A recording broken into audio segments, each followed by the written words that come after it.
প্রবাস সময়ের দর্শক বন্ধুদের জন্য দারুণ এক সুখবর। দীর্ঘ ২ বছরের অপেক্ষার অবসান ঘটিয়ে অবশেষে বাংলাদেশিদের জন্য চালু হচ্ছে ভারতের ট্যুরিস্ট ভিসা।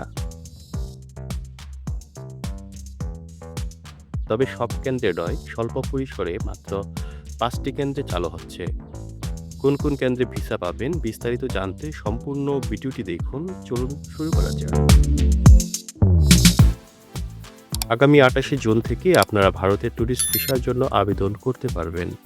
বৃহস্পতিবার ঢাকার ভারতীয় ভিসা কেন্দ্র পরিদর্শন শেষে সাংবাদিকদের এই সুখবরটি সরাসরি জানিয়েছেন ঢাকায় নিযুক্ত ভারতের নতুন হাইকমিশনার দীনেশ ত্রিবেদী। তবে এখনই সব কেন্দ্রে নয়, প্রাথমিকভাবে দেশের প্রধান ৫টি কেন্দ্র থেকে মিলবে এই বহুল প্রতীক্ষিত ট্যুরিস্ট ভিসা। কেন্দ্রগুলো হলো ঢাকা, চট্টগ্রাম, খুলনা, সিলেট এবং রাজশাহী।